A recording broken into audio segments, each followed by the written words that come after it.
నమస్కారం. తెలుగు మీనింగ్ ఛానల్కు స్వాగతం.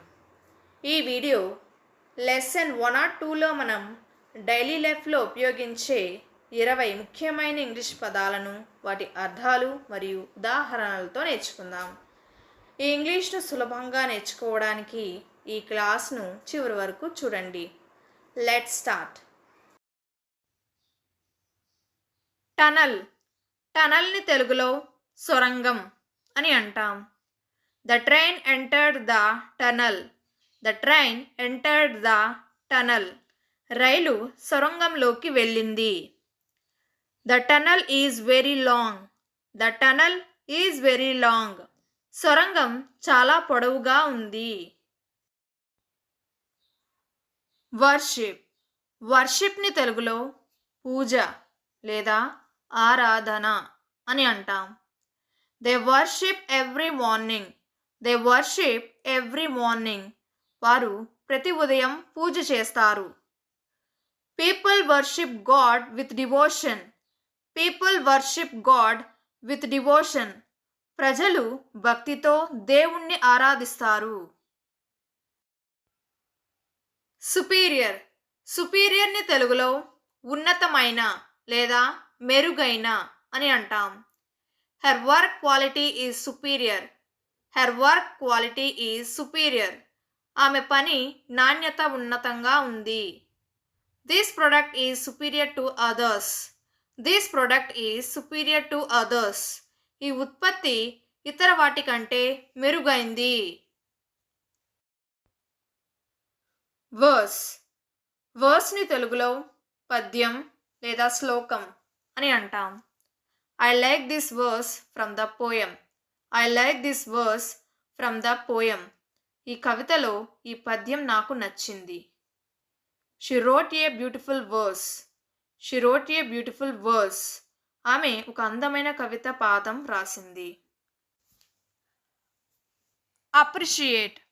అప్రిషియేట్ని తెలుగులో నేను అభినందిస్తున్నాను అని అంటాం. I appreciate your help. I appreciate your help. నీ సహాయాన్ని నేను అభినందిస్తున్నాను. I appreciate your support.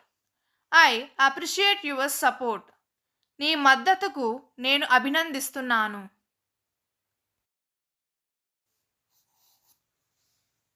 Rap.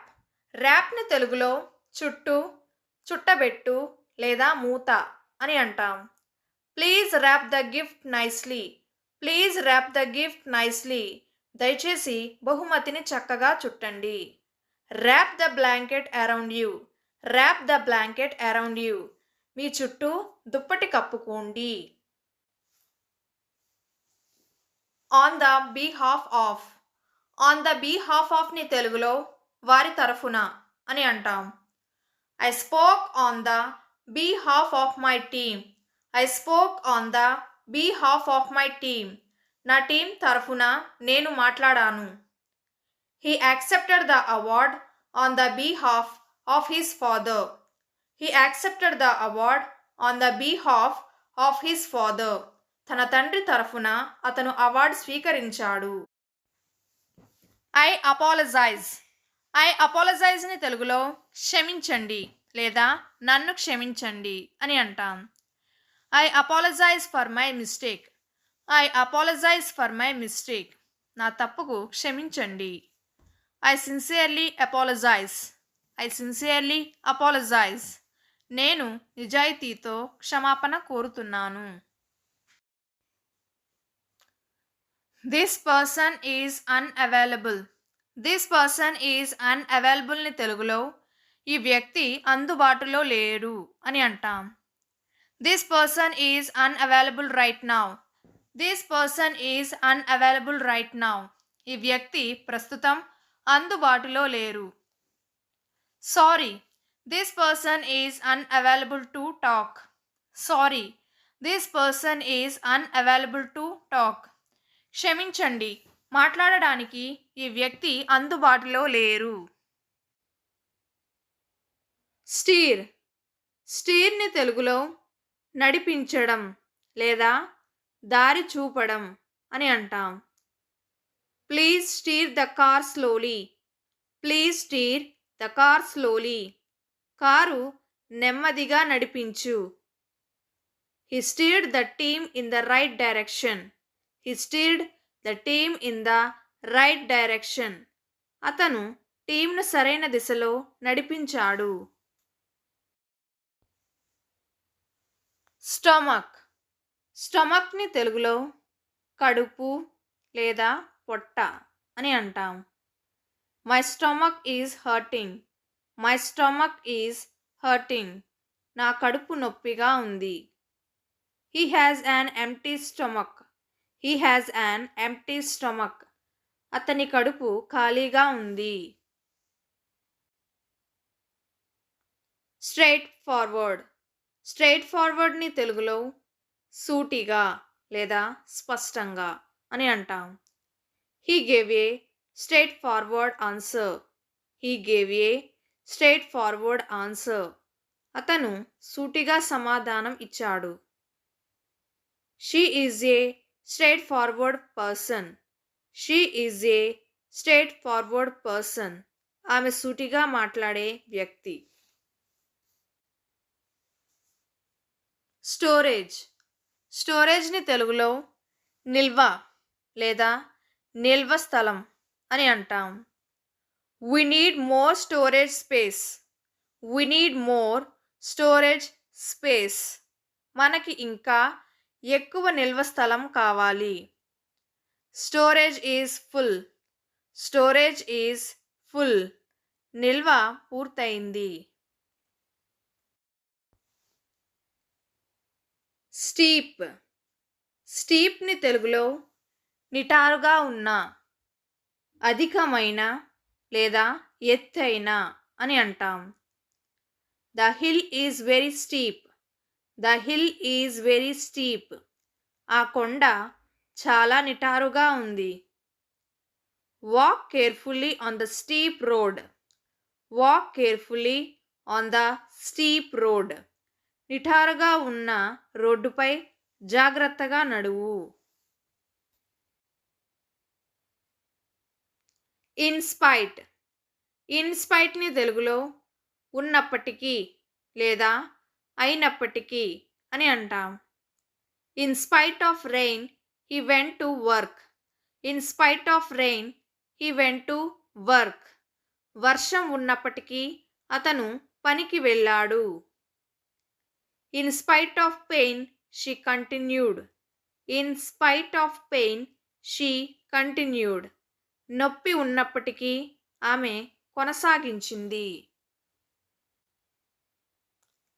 Strengthen. స్ట్రెంగ్తెన్ని తెలుగులో బలపరచడం లేదా బలంగా చేయడం అని అంటాం. Exercise will strengthen your body. Exercise will strengthen your body. వ్యాయామం నీ శరీరాన్ని బలపరుస్తుంది. This training will strengthen your skills. This training will strengthen your skills. ఈ శిక్షణ నీ నైపుణ్యాలను బలపరుస్తుంది. సడన్లీ. సడన్లీని తెలుగులో అకస్మాత్తుగా, హఠాత్తుగా లేదా వెంటనే అని అంటాం. He stopped suddenly. He stopped suddenly. అతను అకస్మాత్తుగా ఆగిపోయాడు. The lights went off suddenly. The lights went off suddenly. లైట్లు అకస్మాత్తుగా ఆరిపోయాయి. సూ. సూని తెలుగులో దావా వేయు లేదా కోర్టులో కేసు వేయు అని అంటాం. He decided to sue the company. He decided to sue the company. అతను కంపెనీపై కేసు వేయాలని నిర్ణయించాడు. They sued him for cheating. They sued him for cheating. మోసం చేసినందుకు అతనిపై కేసు వేశారు.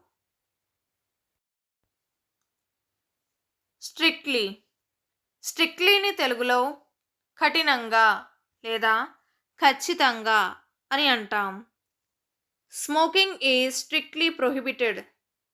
Smoking is strictly prohibited. పొగ త్రాగడం కఠినంగా నిషేధం.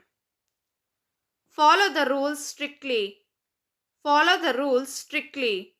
నియమాలను ఖచ్చితంగా పాటించు.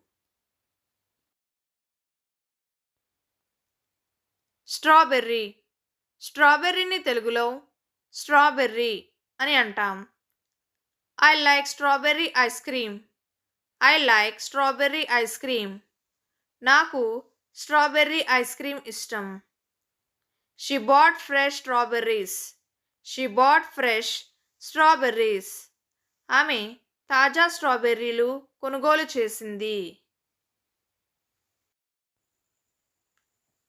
ఈ 20 పదాలు మీకు నచ్చాయని ఆశిస్తున్నాను. వీటిని ఈరోజే ప్రాక్టీస్ చేయండి. మరిన్ని ఇంగ్లీష్ లెసన్స్ కోసం ఇప్పుడే తెలుగు మీనింగ్ ఛానల్కు సబ్స్క్రైబ్ అవ్వండి. Thank you.